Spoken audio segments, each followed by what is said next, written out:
Across this nation. Here in New York City tonight, thousands on the march, many believed to be headed to Gracie Mansion, the mayor's residence.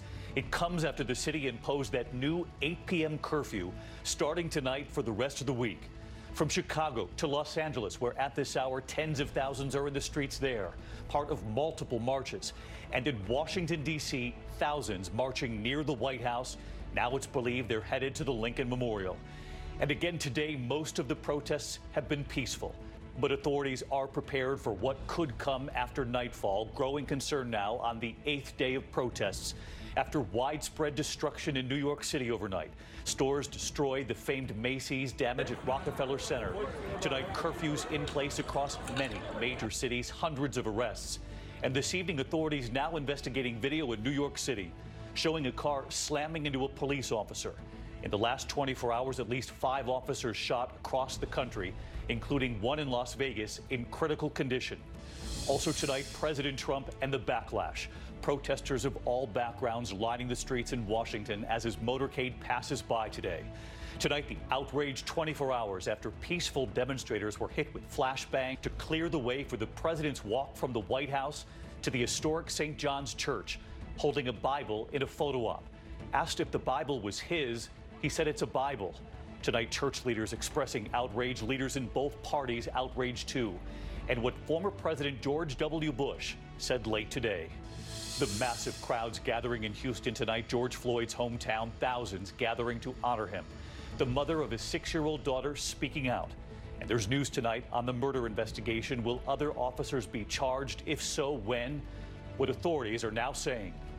A tale of 2 images tonight, the president and the former vice president who wants to replace him. Tonight, Joe Biden and his speech today and his promise to Americans amid so much pain. And the developing headline as we come on from Atlanta tonight, 6 officers now facing charges, accused of using excessive force on 2 students pulled from their car. This is ABC World News Tonight with David Muir. Good evening, and it's great to have you with us here on a Tuesday night. And as we come on the air tonight, another extraordinary scene unfolding in several cities across this country. Protests underway. This is the 8th night of protests. Demonstrators demanding justice and change in this country after the death of George Floyd. The protests peaceful today, but there is concern with nightfall now approaching. Here in New York City, thousands are in the streets, several marches, one massive group, it's now believed, headed to Gracie Mansion, the mayor's residence. A new 8 p.m. curfew in place now. It is quickly approaching after last night's 11 p.m. curfew was hardly effective. It's believed tens of thousands are on the march in Los Angeles at this hour, several different locations. In Washington, D.C., as we come on, thousands, it's believed, now headed toward the Lincoln Memorial. There is a massive march and rally in Houston tonight, George Floyd's hometown. And of course, all of this comes as authorities brace for the night ahead. Last night after dark, a violent turn here in New York City. Many storefronts destroyed, famous landmarks too. The famed Macy's department store, as I mentioned tonight, that curfew has now been moved up. 6 police officers shot overnight, 4 of them in St. Louis. They all survived. 2 officers in Las Vegas. One of them is now on life support. And tensions high again tonight in Washington, D.C. after Park Police cleared those peaceful protesters with flashbangs, one striking a cameraman from Australian TV. That image was being fed live back to Australia. Broadcasters there were stunned. Minutes later, after that scene, the president walking through the park to St. John's Episcopal Church to hold up a Bible. Asked if it was his, he said, "It's a Bible." Tonight, the fallout from that moment and the competing images, the peaceful protests across the country, and the concerns about what this nation saw overnight when the sun went down. ABC's Stephanie Ramos leads us off again tonight from right here in New York. Today, the images of protest from across the country just hours before new curfews go into effect. From San Francisco to Orlando to New York City, thousands marching in protest with a message of peace. We are not looking to agitate or to loot or destroy anything. We are trying to make the community unified, and by doing that, it's not unifying the community, it's breaking it apart. The city now moving up its curfew to 8 o'clock tonight after a 4th night of looting. Peaceful demonstration by day replaced with a vicious cycle of violence overnight.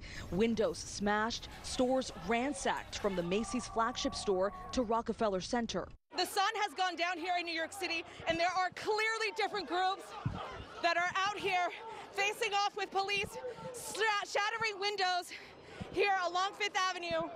The governor today blasting the mayor and police department. And the police in New York City were not effective at doing their job last night, period. They have to do a better job. But separate the protesters from the looting. Hundreds of arrests, most after curfew. Police investigating this video showing a car slamming into an officer in a hit and run in the Bronx. That officer in serious condition. It appears to be quite purposeful. That's unacceptable. Overnight, officers shot during violent protests in Las Vegas, one in grave condition. Another 4 officers were shot in St. Louis. Thank God they're alive. They're alive. But what?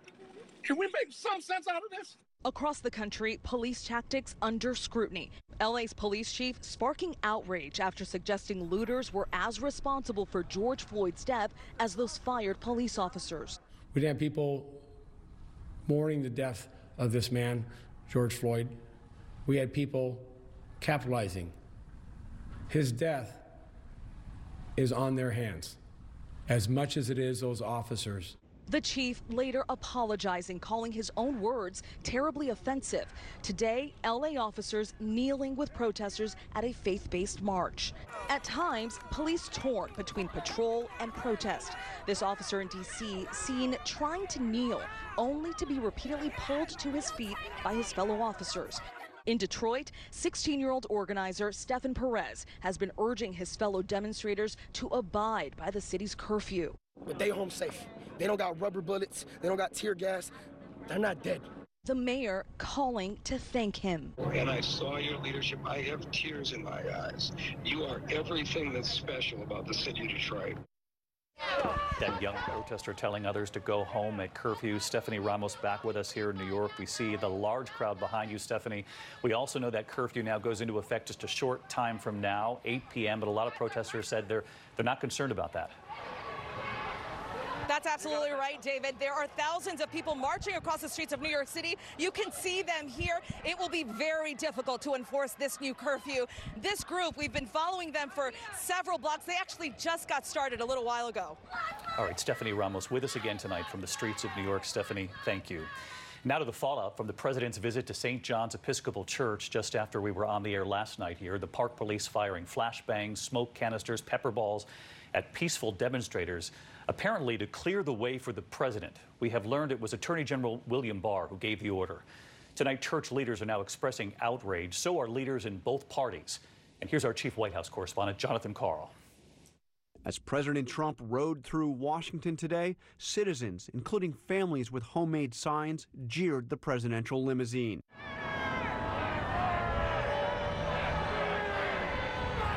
We were in the motorcade watching the people, their signs withering. Are you a moral monster? I can't breathe.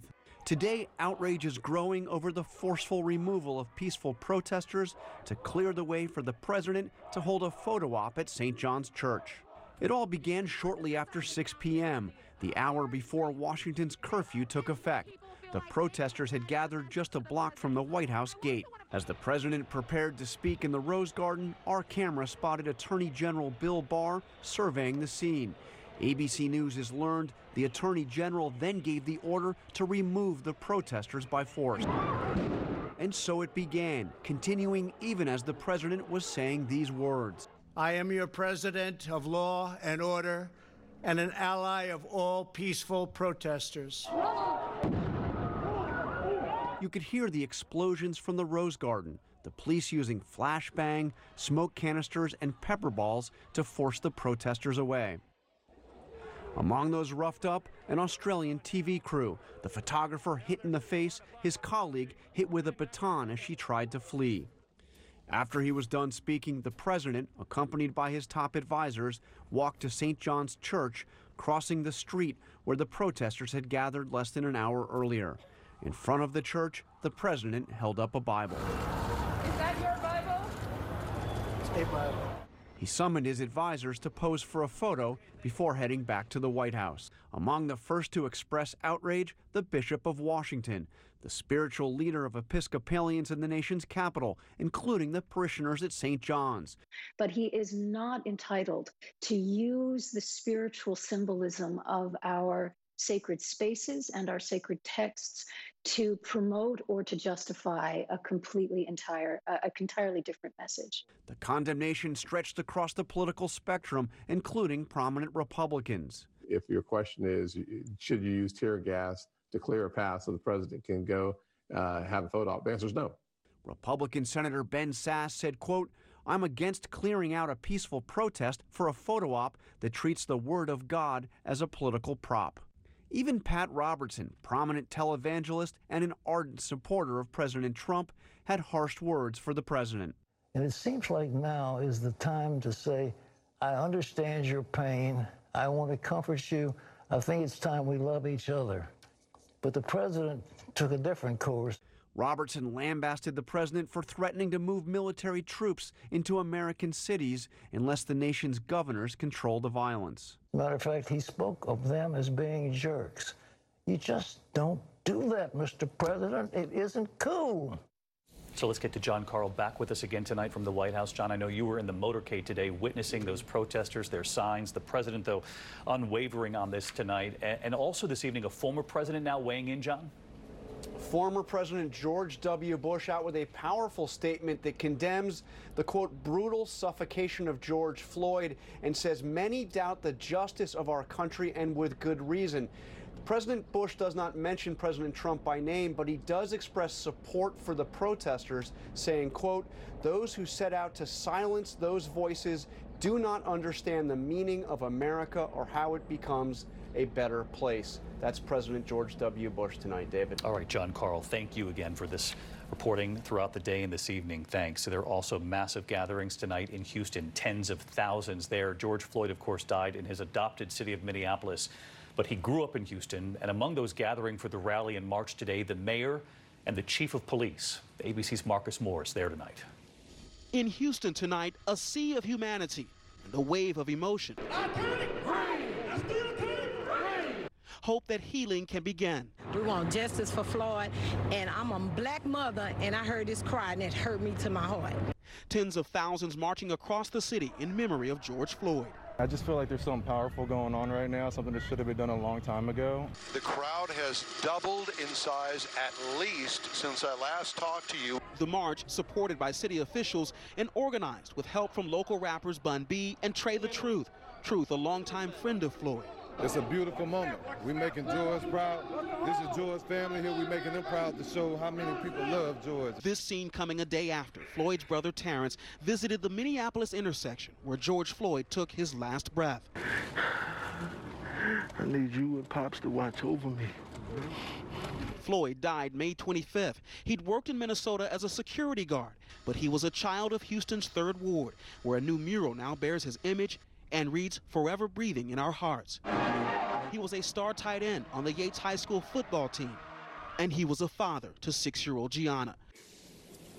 I want justice for him because he was good, and this is the proof that he was a good man. David, there are services this week in Minneapolis and North Carolina, and Floyd's funeral is set for Tuesday here in Houston.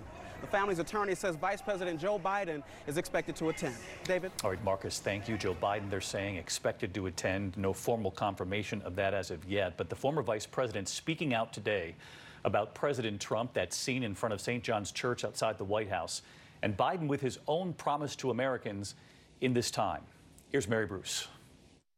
Tonight, the tale of two leaders, the president and the man who wants to replace him. President Trump holding that Bible, Joe Biden visiting a church. Tonight, Biden taking on the president. The country is crying out for leadership. Leadership that can recognize pain and deep grief of communities that have had a knee on their neck for a long time. Biden calling on leaders to confront systemic racism and blasting Trump for that Bible photo op. I just wish he opened it once in a while instead of brandishing it. If he opened it, he could have learned something. Biden speaking of his own loss, a parent losing a son. I know what it means to have that black hole in your chest where your grief is being sucked into it. Tonight, Biden is calling on Congress to ban chokeholds and vowing to establish a national police oversight commission. Donald Trump has turned this country into a battlefield riven by old resentments and fresh fears. He thinks division helps him. His narcissism has become more important than the nation's well-being that he leads. And Biden's promise less than 6 months from the election. I promise you this. I won't traffic in fear and division.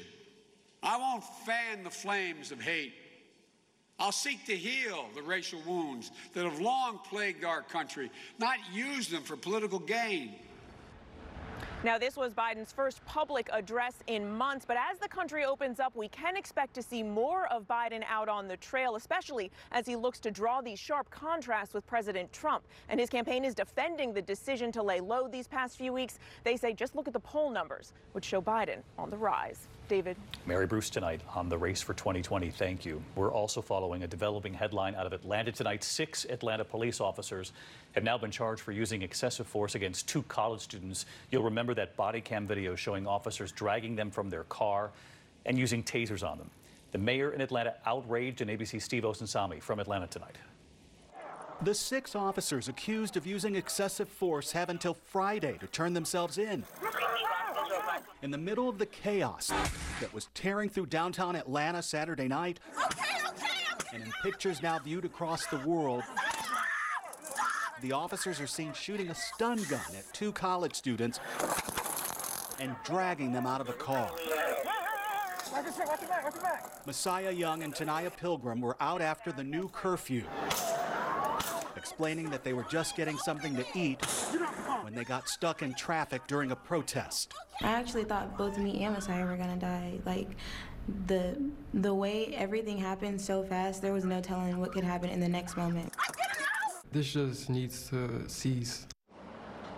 Young was initially charged with trying to elude police officers, charges that were dropped by the Atlanta mayor. 2 officers have already been fired. David. All right, Steve Osunsami with us again tonight. Steve, thank you. And as we continue to report here on A Country in Pain, we're going to take a pause here later tonight right here on ABC to try to begin a conversation, hopefully with your help at home.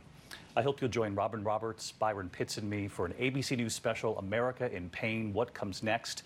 That's 9 p.m. Eastern right here on ABC. And again, we're counting on all of your thoughts, your ideas on how we move forward. And when we come back here tonight on World News Tonight, the images coming in from all